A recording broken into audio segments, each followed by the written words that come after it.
Hello, welcome back. I'm Statman Dave. Today we're going to be taking a look at 3 striker options for Erik ten Hag's Manchester United. If you've not seen the first video of this series, go over to the Statman Dave main channel and check out the 3 options for defensive midfield. Of course, if you're new around here, hit that subscribe button, like the goddamn video, and of course, check out SofaScore, link in the description below. But it's time to dive in. So when looking at Manchester United's squad, for me, there is a hole in defensive midfield, a number 6 that can control the play and move it into the final third, and a number 9. Cristiano Ronaldo's done very well this season in the Premier League, but I think for the future for Erik ten Hag's Manchester United, a number 9 needs to be brought in.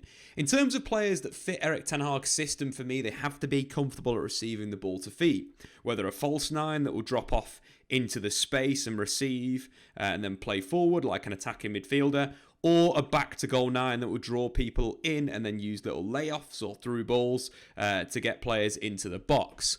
Of course, there are a number of names that have been linked with Manchester United. You're looking at the likes of Harry Kane, Darwin Núñez, 2 top-quality players. But today we're going to move away from those guys. We're going to have a look at some alternative options for that number 9 position for Manchester United.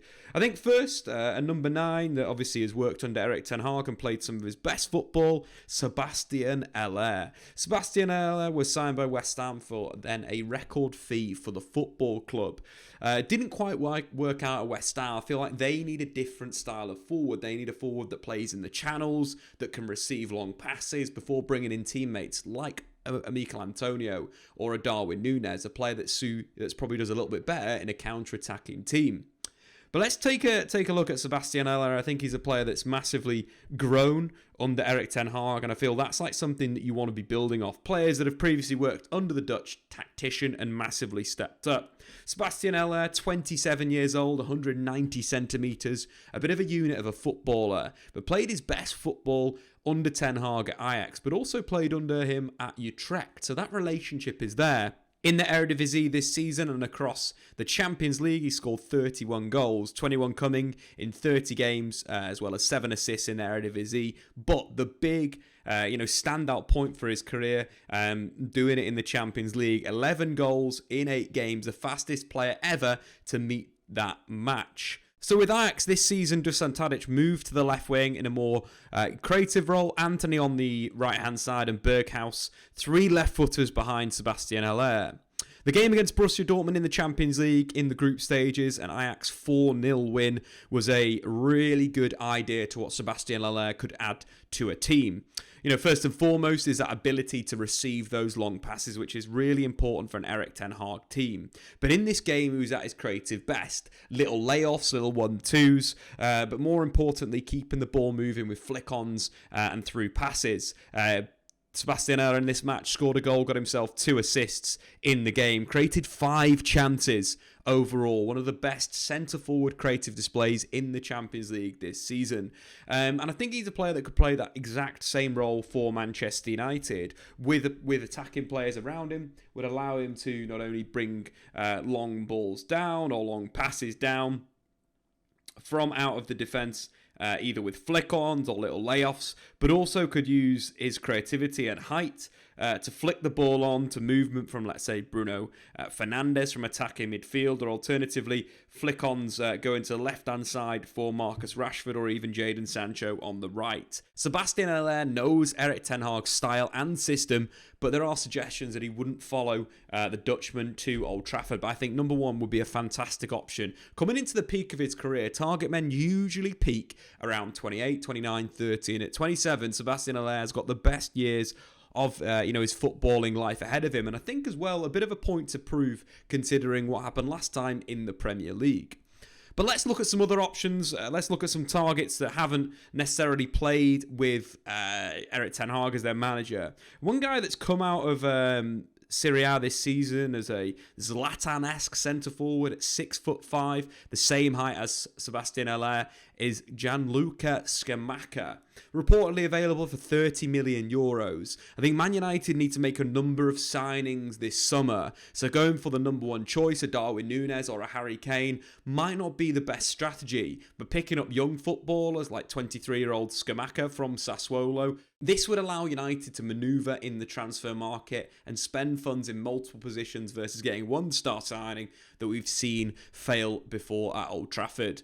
In terms of Scamacca as a footballer, you could very much describe him as a deep-lying forward, a player that likes to get involved in the play, but also put the ball in the back of the net. He's quite a technical player in the sense of there's a lot of flicks, there's a lot of back heels, and there's a lot of play on the last line that's likened to Zlatan Ibrahimovic. In terms of Scamacca as a player, he profiles very well in terms of his ability to get shots off and hit the target. He's in the top 6% of strikers in European football in terms of shots on target with 1.51 per game. I think one of the other things that I like about him is his hold-up play, his technical play, similar to Sebastian Haller, likes to receive the ball to feet and link with teammates. Against Udinese in the recent Serie A game, he linked really well with the forwards around him, the likes of Berardi and Raspadori, linking with the big Italian 23-year-old. And I think one of the interesting things from a positional perspective, he likes to come off the line to receive, and as we can see that with the average positions, number 91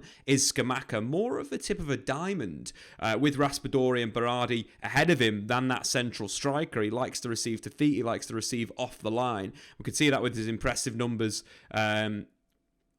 against Udinese, another player that is, a good link player. I think that's what United need. Players that have previously maybe played at another club and had a really good relationship with a player behind him, let's say a Raspadori, as Scamacca does at Sassuolo, or Domenico Berardi on the right-hand side. They link very well together, and Scamacca a really good option into feet. I think the difference of, between Sebastian Haller and Scamacca, I feel like Scamacca's got a real intensity about him that, if he, let's say, tries to pull off a through pass to, one of the wingers, making a run inside, or the attacking midfielder, and the ball is lost, he has a real intensity about winning the ball back and then transitioning through or playing a safe pass and retaining possession. Where I feel Scamacca comes alive, though, is in the penalty area. He's very technical with his finishing, but he also has a good ability to get hang time in the penalty area, something that we've seen with Cristiano Ronaldo time and time again. When Scamacca leaps, of course, off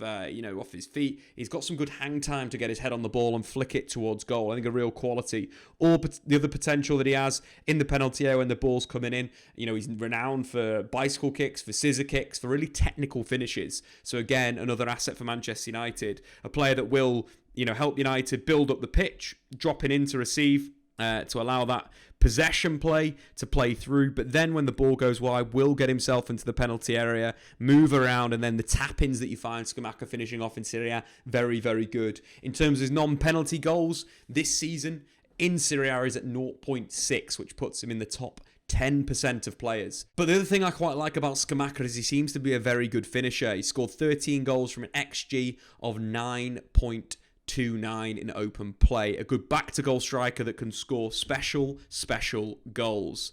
And finally, let's look at one last centre-forward for Manchester United to come in and play number 9. And that is going to be one of my favourites, Christopher Nkunku. Christopher Nkunku this season has very much been playing as part of a two-man strike force with an attacking midfielder behind in RB Leipzig's 3-4-1-2, playing on that left-hand side, getting into goal-scoring positions. I think for United, with Nkunku, I think the coaching and the development of him under Erik ten Hag could be quite interesting. We could see a shift to him playing as a single striker, very much as a false 9, dropping off the line. I would describe him a bit for Leipzig as a bit like a Raumdeuter, a bit like a Mohamed Salah at Liverpool, a player that likes to stay super wide on the pitch and make those movements in behind, which could lead United to be super fluid and flexible. With Donny van de Beek set to come back to the club, Donny and Bruno could operate as this kind of box midfield for United to play through, or a diamond with Sancho and Nkunku playing high and wide.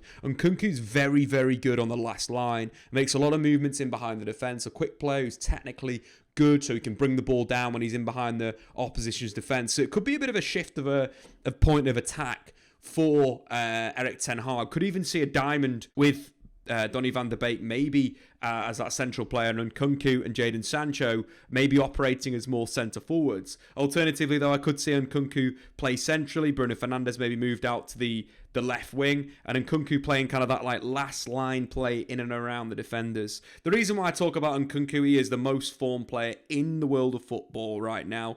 Most improved player of the season as well. And has really taken his game up to that next level. In the Bundesliga this season, he scored 20 goals and got 13 assists in 33 games. He's been directly involved in a goal every single game. He produces as well. You're looking at 2.3 shots per game, 1.9 key passes per game, adding around 4.2 shots to Leipzig's attack. But talking about his position again, we can see his heat map on that left-hand side, but very much playing as a left forward,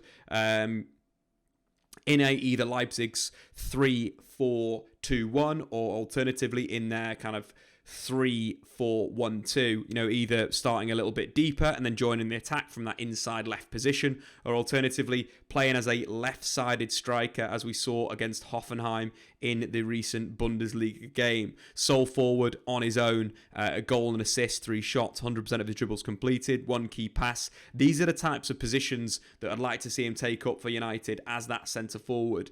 There will be a little bit of development there. Again, Nkunku is very new to this centre forward position, having played most of his career wide left, attacking midfield, wide right. But that arguably would suit Erik ten Hag and Manchester United.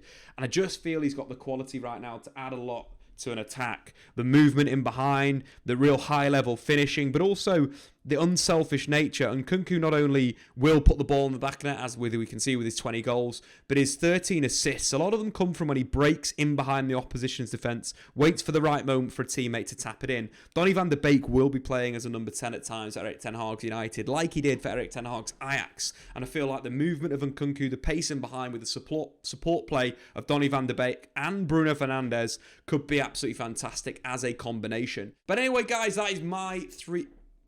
there's 3 strikers Manchester United could sign in the summer. We've profiled Nkunku as the false 9, Scamacca as that deep lying forward, and Sebastian Haller as a bit of a target man. Guys, get in the comments below. Let me know what you think. Who should Manchester United sign to be their number 9? And when the next part of this video and the next part of this series will go up on the Statman Dave YouTube channel. So we're going to be jumping between the clips and the main channel. So make sure you subscribe to both of them. Be there or be square.